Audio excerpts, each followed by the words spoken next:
আজকে আমাদের FM Abdul Momen city football টুর্নামেন্টের দ্বিতীয় সেমিফাইনাল হোমনা সদর football academy versus Garipur football একাডেমির ম্যাচ আমিন আলী স্টেডিয়ামে দেখতে পাচ্ছেন। শুক্রবার হাজার হাজার দর্শক, চমৎকার একটা পরিবেশে খেলা হবে। দুটি দলই বেশ খ্যাতিনামা সম্পন্ন প্লেয়ার। দারুণ একটি ম্যাচ আমরা উপভোগ করবো আজকে, একটি হাই ভোল্টেজ ম্যাচ। দারুণ একটা পরিবেশ আমি দেখতে পাচ্ছি। আজকে এই মেঘলা ওয়েদারে হাজার হাজার দর্শক এসেছেন আমাদের আমিন আলী স্টেডিয়ামে। কি পরিমাণ দর্শক আপনারা একটু দেখুন।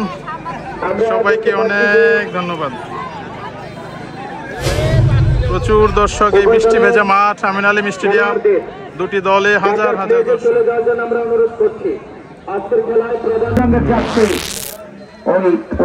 সদর ওনারা শূন্য, অপরদিকে সাদা এবং সুরমা রঙের ছোঁয়া রয়েছে, ওনারা হচ্ছেন গিয়ে গরিপুর ফুটবল একাডেমি।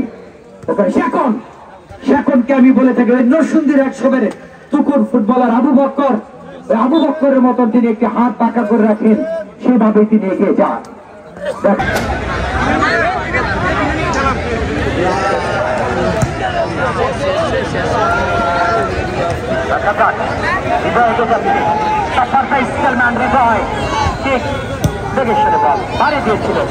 ওখানে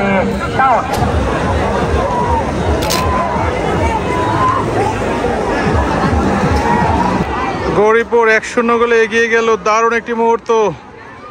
উত্তর প্রান্তে দৌলতপুর লঞ্চ ঘাট, চমৎকার তিতাস নদী আমরা দেখতে পাচ্ছি এই মুহূর্তে। দারুণ একটি ম্যাচ আমরা দেখে যাচ্ছি আমিন আলী স্টেডিয়ামে। গৌরীপুর অলরেডি 1-0 গোলে এগিয়ে গেছে। খেলা চলতেছে শেষ মুহূর্তের খেলা।